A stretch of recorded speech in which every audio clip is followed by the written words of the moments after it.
I want to talk about the weight of living with ADHD and the effects it can have over time when it isn't recognized, treated, or acknowledged. The more of your stories I hear, the more I realize how many of us are living with this. For many years, I've felt blocked by an invisible yet insurmountable barrier that stands between me and who I believe I'm meant to be, who I should be, who I want to be.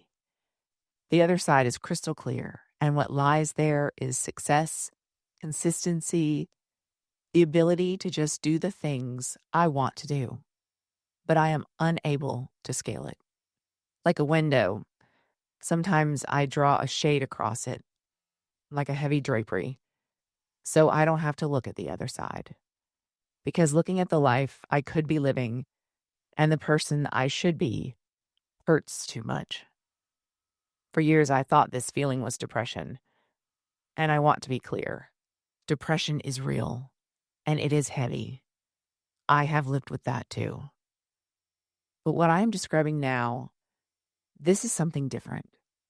And giving it a name has changed something inside me that has been there for many, many years. Self-doubt. Welcome back.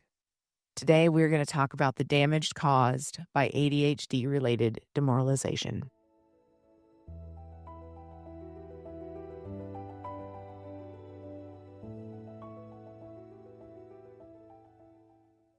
I want to start by explaining why this feels so heavy and why it is so often misunderstood by people who don't have our brains.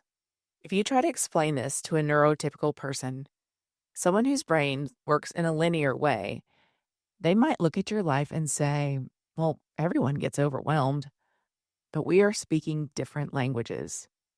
To a neurotypical brain, a setback, a missed deadline, a messy house, a forgotten email might feel like stepping in a puddle of water. It's annoying. You get your shoes a little wet, but you dry off and you move on. To me, when I fail at a task or when I hit that wall, it feels like I've fallen into the deep end of a swimming pool and I don't know how to swim. It is crushing. It is debilitating. It takes copious amounts of energy just to be able to breathe again. So why? Why is the reaction so extreme? It's not because we are weak. It's not because we are dramatic. It is because of a fundamental mismatch between how we are built and how the world expects us to function. I've come to realize that the ADHD brain is like a supercomputer when it comes to processing. We see everything. We feel everything. We make connections instantly. But we don't have a hard drive that retains information the way the world demands. We have these high-speed minds living in a mechanical linear world. And that mismatch creates the damage. I want to tell you how this damage happened to me, because it isn't one big event. It's 1,000 small cuts over a lifetime. I have a file cabinet in my brain. It's labeled, "Stupid things I've done and should never do again." Inside, I've cataloged every single mistake. Let's go back to the beginning of that file. At 5, I was one of only a handful of students asked to start reading during recess. Pre-kindergarten programs didn't exist then, so reading was never a part of the curriculum. I was thrilled. I embraced reading everything I could get my hands on. Fast forward to first grade. My teacher told my mom that I was unable to focus and learn new things and would most likely need remedial classes. Later, teachers only had positive things to say about my intelligence, but it didn't stop me from realizing very quickly that I needed to hide any challenges I couldn't control when it came to how I learned. That fear of appearing unintelligent became a talisman I carried for decades. It's why I over-prepare, why I need to be in control, and why I avoid situations where I don't fully understand the possible outcomes. I cannot be in a position where someone might see proof that I am defective. As we get older, the stakes get higher and the damage goes deeper. In college, I joined the school newspaper. I was excited. I'd been the editor in high school. Writing was my thing. First semester, freshman year, I wrote my first story. It was published, and then the editor called me. I had made an error. One error. Through a neurotypical lens, the response would be, "Oops, I messed up. I'll write a correction and do better next time." That is not what happened to me. The shame was physical. It washed over me. My brain didn't see a mistake. It saw confirmation. See, you're careless. You're untalented. You tricked them into thinking you were smart, and now you've been exposed. The effort people with ADHD put into so-called normal things would shock neurotypicals. The standards we hold ourselves to are incredibly high, and when even that isn't enough, it feels like a piece of us gets chipped away and left behind wherever we failed. So I quit the newspaper. I walked away from something I loved because I couldn't face the possibility of feeling that pain again. That is damage at work. It makes your world smaller. It makes you retreat. And then there is the damage of the everyday.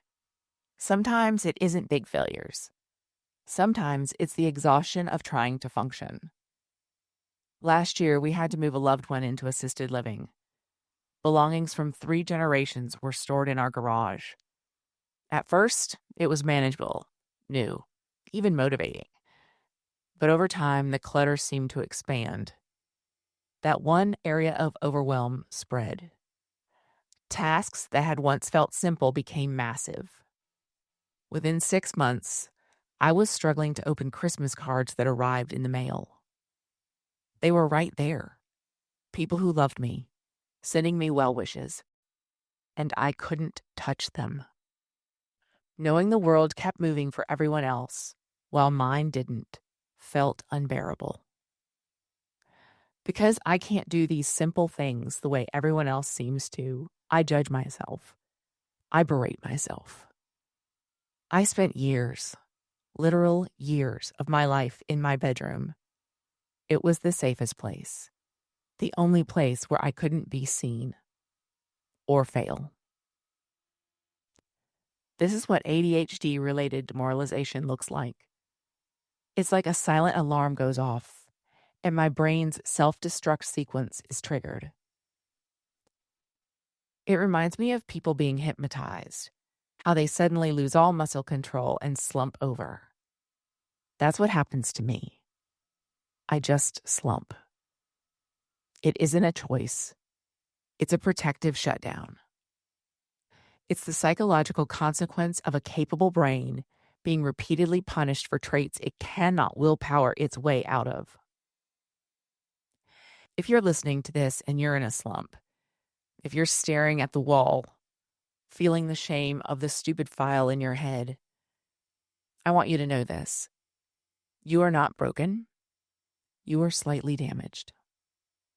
You've been trying to force a very round life into a very square hole, and it isn't working. Next time, we're going to talk about the cost of that damage, the masking, the broken relationships, and the grief of the lost years. Until then, give yourself grace. You've been listening to Demoralized with Molly Kellogg-Schmauch.